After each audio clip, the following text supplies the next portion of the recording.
दोस्तों नमस्कार, N world में आपका स्वागत है। दोस्तों, आज जहां पूरी दुनिया ही आर्थिक तंगी से जूझ रही है, जिसके कई सारे कारण निकल के सामने आ रहे हैं। एक तो पिछले 2 से 3 सालों से कोरोना महामारी ने पूरी वैश्विक अर्थव्यवस्था को प्रभावित किया है। इसी पर IIF यानी इंस्टीट्यूट्स ऑफ इंटरनेशनल फाइनेंस ने एक रिपोर्ट जारी की है, जिसमें एशिया के बारे में बताया गया है।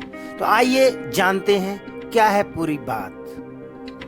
तो दोस्तों, IIF की ताजा रिपोर्ट के मुताबिक उभरती अर्थव्यवस्था वाले देशों में अब कर्ज की मात्रा और उनके सकल घरेलू उत्पाद की तुलना में करीब 252.4% हो गई है। साल भर पहले ये आंकड़ा 250.2% ही था। दुनिया भर में बढ़ रही महंगाई के कारण एशिया में उभरती अर्थव्यवस्था वाले देशों पर कर्ज का बोझ दिनों दिन बढ़ता चला जा रहा है।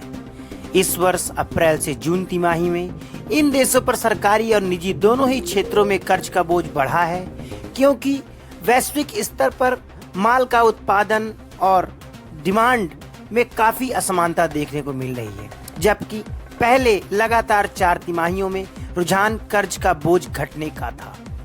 एशियाई देशों के कर्ज की स्थिति के बारे में ताजा जानकारी अमेरिकी संस्थान इंस्टीट्यूट्स ऑफ इंटरनेशनल फाइनेंस ने एक रिपोर्ट जारी कर बताया है।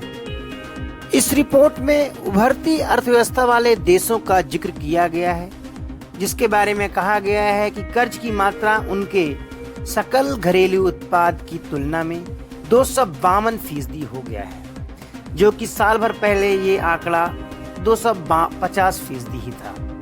अगर हम सिंगापुर सरकार की बात करें तो अब उनका कर्ज GDP की तुलना में वह 176.2%, वहीं चीन में यह आंकड़ा 76.2% हो गया है। प्राइवेट सेक्टर में कर्ज में बढ़ोतरी हो रही है।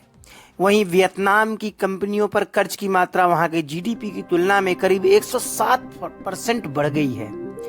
साल भर के अंदर यह आंकड़ा 100% का ही था। उधर हांगकांग के घरेलू कर्ज यानी GDP की तुलना में उनका डेप्ट जो रेशियो था वो 94.5% हो चुका है। तो ये आंकड़े पूरे एशिया की इकोनॉमी के लिए बहुत ही चौंकाने वाले हैं।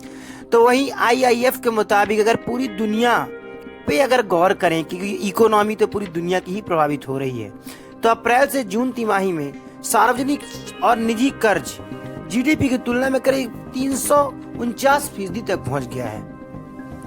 वहीं दोस्तों, रिपोर्ट में इस बात का भी जिक्र किया गया है कि उभरती अर्थव्यवस्था वाले देशों पर कर्ज के बोझ में तेजी से बढ़ रहे हैं, जो उसमें बढ़ोतरी हो रही है, उसमें तेजी आने का ही ये परिणाम है।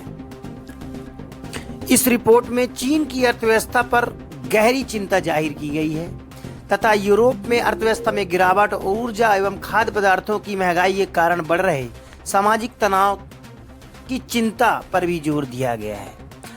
IIF ने चेतावनी दी है कि अमेरिकी मुद्रा डॉलर की कीमत लगातार बढ़ने के कारण उभरती अर्थव्यवस्था वाले देशों के लिए कर्ज लेना लगातार मुश्किल होता चला जा रहा है। वहीं इस वर्ष जनवरी से जून तक ऐसे देश करीब $60 बिलियन के बॉन्ड ही बेच पाए हैं। आंकड़ा इसी साल पिछले वर्ष $105 बिलियन का था। इसी बीच वेबसाइट एशिया टाइम्स की एक रिपोर्ट में बताया गया है कि एशियाई देशों में विदेशी मुद्रा भंडार में तेजी से गिरावट आ रही है। जिन देशों का मुद्रा भंडार गुजरे महीनों में सबसे तेजी से घटा है, उनमें थाईलैंड, मलेशिया, भारत पहले ही 3 नंबर पर है। स्टैंडर्ड चार्टर्ड बैंक की सिंगापुर में स्थित अर्थशास्त्री दिव्या देवेश ने इस बारे में एशिया टाइम्स को बताया कि उभरती अर्थव्यवस्था वाले देशों में विदेशी मुद्रा भंडार 2008 की आर्थिक मंदी के बाद सबसे कमजोर स्थिति में पहुंच गया है।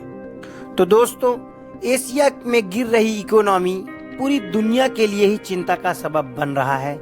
इससे पूरी दुनिया में फिर से 2008 जैसी मंदी की स्थितियों की उत्पत्ति भी हो सकती है। तो दोस्तों, ये थी बात इस रिपोर्ट को लेकर, जिसमें IIF ने एशिया की इकोनॉमी को लेकर के चिंता जाहिर की है। इस खबर में इतना ही। याद दीजिए। नमस्कार।